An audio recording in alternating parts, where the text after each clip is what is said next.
নমস্কাৰ মনৰ কথা এই চেনেলত আপোনাক স্বাগতম জনাইছো। আজি আমি আপোনাৰ বাবে আনিছো এক অন্য কাহিনী। এই কাহিনীৰ জৰিয়তে আপোনাক মনোৰঞ্জন কৰাৰ লগতে এটা সুন্দৰ শিক্ষাও দিয়াৰ প্ৰয়াস থাকিব। সেয়ে ভিডিঅ'টো সম্পূৰ্ণকৈ চাবলৈ নাপাহৰিব। এতিয়া কাহিনীটো আৰম্ভ কৰিছো। আজিৰ কাহিনীটোৰ নাম ঢোঁৰাকাউৰী আৰু টিপচী চৰাই। ঢোঁৰাকাউৰী আৰু এটি টিপচী চৰাই আছিল। সিহঁত দুয়ো সখী আছিল। এদিন দুয়ো একেলগে এজোপা গছৰ তলত বহি আছিল। এনেতে দেখিলে যে এজনী বুঢ়ীয়ে ধান সিজাই চোতালত মেলি দিছে। ঢোঁৰাকাউৰীটোৱে টিপচীটোক ক'লে, সখী সখী চোৱাচোন, সেই বুঢ়ীজনীয়ে সিজোৱা ধান ৰ'দত মেলি দিছে। এথাপ মাৰি আনি লৈ আহোঁ নেকি? টিপচীটোৱে এৰা আনো আহা বুলি মাত দি কোৱাতে ঢোঁৰাকাউৰীটোৱে ক'লে, কিন্তু সখী এটা কথা, মই ঠোঁটত যিমান ধান আনিম তুমিও যদি সিমান আনিব নোৱাৰা তেনেহ'লে মই তোমাক খাম, আৰু তুমি যিমান আনিবা ময়ো যদি সিমান আনিব নোৱাৰোঁ তেন্তে তুমি মোক খাবা। ঢোঁৰাকাউৰীৰ কথা শুনি টিপচীয়ে ভাবিলে, মইতো তাতকৈ বেছি ধান কোনো পধ্যে আনিব নোৱাৰিম। সেই দেখি সি বুজিলে ই মোক খোৱাৰ ধান্দা মাৰিছে। বাৰু দেখা যাওক সি মোক কেনেকৈ খায়। ইয়াকে ভাবি টিপচীটোৱে উত্তৰ দিলে, বাৰু সখী সেয়াই হওক। ঢোঁৰাকাউৰীয়ে ক'লে, তেন্তে তুমি আগেয়ে থাপ মাৰি আনা। টিপচীয়ে উত্তৰ দিলে, নহয় সখী, তুমি আগেয়ে আনা। কাউৰীয়ে ক'লে, তুমিহে আগ হ'ব লাগে, মই তোমাৰ পিছতহে। এই কথা শুনি টিপচীয়ে তাৰ এখুদমান ঠোঁটেৰে থাপ মাৰি অলপ ধান আনিলে, কিন্তু সি নিচেই কম। তাৰপিছত ঢোঁৰাকাউৰীয়ে থাপ মাৰি ইমান ধান আনিলে যে টিপচীয়ে অনা ধানতকৈ সি অনেক গুণেই বেছি। ঢোঁৰাকাউৰীয়ে ধান আনিয়েই মাত লগালে, সখী মই তোমাক এতিয়া খাব পাৰোঁ। টিপচীয়ে উত্তৰ দিলে, নিশ্চয় পোৱা, সেয়ে দেখি তুমি মোক খাবা, কিন্তু তাৰ আগেয়ে তুমি মোৰ এটা কথা ৰাখিব লাগিব। তুমি সততে মৰাশ খাই ফুৰা, সেইবাবে তোমাৰ ঠোঁটটোত বৰ বেয়া গোন্ধ। তুমি অনুগ্ৰহ কৰি তোমাৰ ঠোঁটটো সাগৰৰ পানীত ধুই মোক খোৱা। ঢোঁৰাকাউৰীয়ে ক'লে, বাৰু সখী, তোমাৰ কথা ৰাখিম। মই এতিয়া মোৰ ঠোঁটটো সাগৰৰ পানীত ধুই আহোঁগৈ বুলি কৈ উৰি গৈ সাগৰৰ কাষ পাই সাগৰক মাতিলে। সাগৰ ককাই, সাগৰ ককাই। সাগৰে উত্তৰ দিলে, কি হৈছে? ঢোঁৰাকাউৰীয়ে ক'লে, দে পানী পখালো ঠোঁট, ভোজন কৰোঁ টিপচী গোট।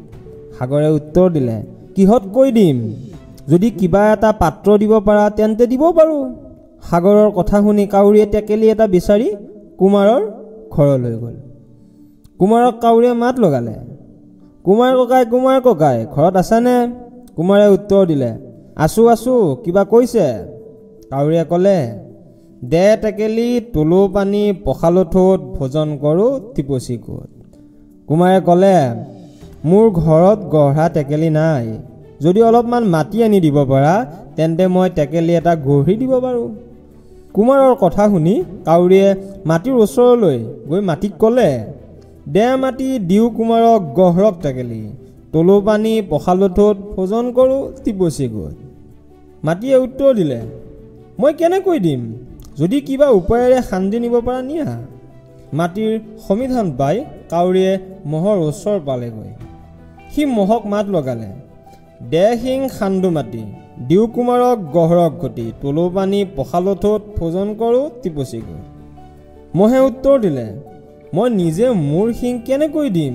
যদি কিবা উপায়েৰে নিব পৰা নিয়া।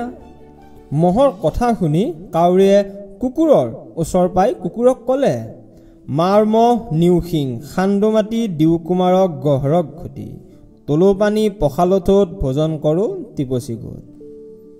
কুকুৰে উত্তৰ দিলে, আজি ভালেমান দিন মই গাখীৰ খাব পোৱা নাই, সেই দেখি মোৰ গাৰ বল কমি গৈছে। তুমি যদি মোক গাখীৰ খুৱাব পাৰা তেন্তে মই মহ মাৰি দিব পাৰিম। এই কথা শুনি কাউৰীয়ে গাইৰ ওচৰত গৈ ক'লে, দে গাখীৰ, খোৱা কোঁৱৰক, বান্ধক বল, মাৰক মহ, নিওঁ শিং, খান্দো মাটি, দিওঁ কুমাৰক গঢ়ক ঘটি, তোলো পানী, পখালো ঠোঁট, ভোজন কৰোঁ টিপচী গোট।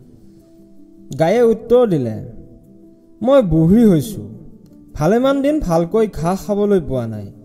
তুমি যদি মোক ভালকৈ এখোপ ঘাঁহ খাবলৈ আনি দিব পাৰা তেন্তে মই তোমাক যিমান গাখীৰ লাগে সিমান দিম।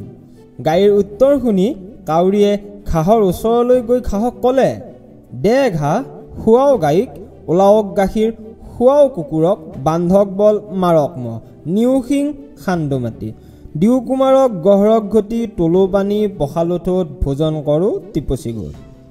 ঘাঁহে উত্তৰ দিলে, মই কেনেকৈ ঘাঁহ দিম, যদি কাটি নিব পৰা নিয়া। ঘাঁহৰ উত্তৰ শুনি কাউৰীয়ে কমাৰৰ ঘৰ পালেগৈ। কমাৰক মাত লগাই ক'লে, কমাৰ ককাই ঘৰত আছানে? কমাৰে উত্তৰ দিলে, আছোঁ কাউৰী ভাই, কি সকামত বা আহিলা? কাউৰীয়ে উত্তৰ দিলে, দে খন্তি কাটো ঘাঁহ, খুৱাও গৰুক, ওলাওক গাখীৰ, খুৱাও কুকুৰক, বান্ধক বল, মাৰক মহ, নিও শিং খান্দো মাটি, দিও কুমাৰক গহৰক ঘটি, তোলো পানী পখালো ঠোঁট, ভোজন কৰোঁ টিপচী গোট। কমাৰে ক'লে, মোৰ জুইকুৰা নুমাই গ'ল, যদি মোক জুই অলপ আনি দিব পাৰা তেন্তে মই এতিয়াই খন্তি এখন গঢ়ি দিব পাৰোঁ। কাউৰীয়ে কমাৰৰ কথা শুনি চাৰিওফালে চাই দেখিলে যে সাগৰৰ সিপাৰে এঠাইত জুইৰ ধোঁৱা ওলাইছে। দেখিয়ে সি উৰি গৈ সিপাৰ পাই এজনী বুঢ়ীয়ে ধান সিজাই থকা দেখিলে। বুঢ়ীৰ ওচৰ চাপি কাউৰীয়ে ক'লে, আই মোক অলপ জুই দিব পাৰিবানে?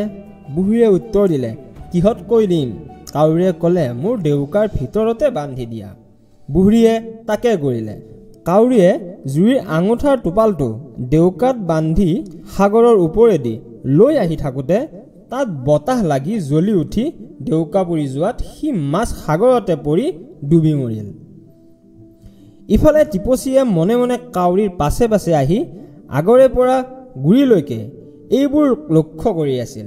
শেষত কাউৰীৰ এনে মৃত্যু দেখি সি সন্তোষ পাই এজোপা গছৰ ডালৰ পৰা উৰি আন এজোপা গছৰ ডালত পৰিলগৈ আৰু সি গাবলৈ ধৰিলে, ঢেকীয়াই মেলিলে ঢোৰ, মোৰ কথাৰ পৰিয়েলোৰ, তামোলে মেলিলে দাবী, কোন কলৈ যাবি, কলা মেকুৰীৰ বগা কাণ, ডাকি বোলো ৰাম ৰাম।